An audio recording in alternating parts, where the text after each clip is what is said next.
મારા વહાલા ભક્તો, જરા થોભો. દોડતી જિંદગીમાંથી થોડો સમય કાઢો. આંખો મીચો અને તમારા શ્વાસને શાંત કરો. આજે હું તમને એક એવી સચ્ચાઈ કહેવા જઈ રહી છું જે તમારા જીવનને અંદરથી બદલી શકે છે. જીવન શું છે?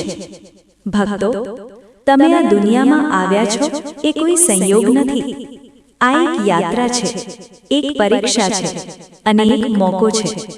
તમે 84 લાખ યોનિ પસાર કરીને, અગણિત જન્મોના સંસ્કાર લઈને આ માનવ જન્મ મેળવ્યો છે. આ જન્મ ફક્ત ખાવા પીવા માટે નથી. આ જન્મ છે સમજવા માટે, સેવા કરવા માટે અને ભક્તિમાં જોડાવા માટે. અન્નનું મહત્વ. મારા ભક્તો, તમે રોજ રોટલી ખાઓ છો, પણ શું તમે ક્યારેય તેની કિંમત સમજી છે? એક રોટલી માત્ર લોટનો ટુકડો નથી, એ એક આશીર્વાદ છે. જ્યારે ખેતરમાં તડકો તપે છે ત્યારે ખેડૂત પરસેવો વહાવે છે. જ્યારે બજારમાં સંઘર્ષ થાય છે ત્યારે પિતા મહેનત કરે છે. અને જ્યારે રસોડામાં આગ બળે છે ત્યારે માતા પ્રેમથી રોટલી બનાવે છે. અને પછી જ એ રોટલી તમારી થાળીમાં આવે છે. ભૂલ ક્યાં થઈ રહી છે? આજનો માણસ બધું હોવા છતાં અસંતુષ્ટ છે. રોટલી છે પણ કદર નથી. સમય છે પણ શાંતિ નથી. ઘર છે પણ પ્રેમ નથી. કેમ? કારણ કે માણસે આભાર માનવાનું બંધ કરી દીધું છે. કૃતજ્ઞતા સૌથી મોટી ભક્તિ.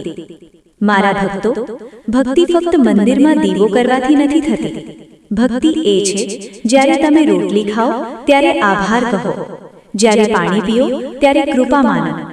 જે ભક્ત આભાર માનતો શીખે છે તેના જીવનમાં ક્યારેય દુઃખ ટકતું નથી.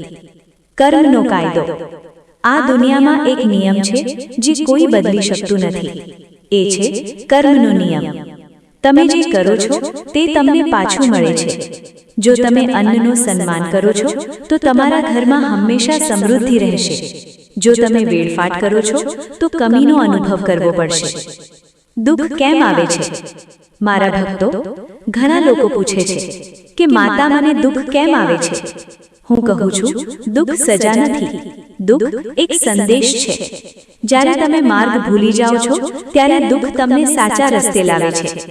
સાચું સુખ ક્યાં છે? સુખ પૈસામાં નથી, સુખ નામમાં નથી. સાચું સુખ છે સંતોષમાં. જે પાસે ઓછું છે પણ ખુશ છે તે જ સાચો ધનવાન છે. પરિવારનો મહિમા. મારા ભક્તો, તમારા માતા પિતા, તમારો પરિવાર એ તમારા માટે ભગવાનનું રૂપ છે.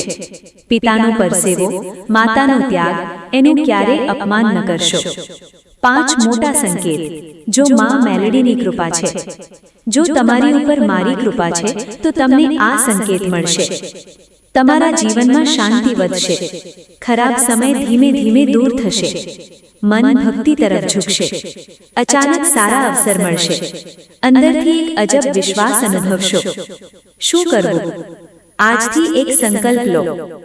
અન્નનું સન્માન કરવો, માતા પિતાની સેવા કરવી, રોજ થોડો સમય ભક્તિ માટે કાઢવો, કોઈને દુઃખ ના આપવું અને હંમેશા સત્યના માર્ગ પર ચાલવું.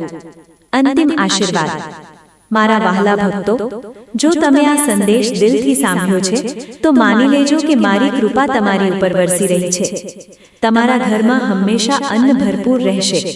તમારા જીવનમાં શાંતિ રહેશે અને તમારા દરેક દુઃખ દૂર થશે. જય મા મેલડી.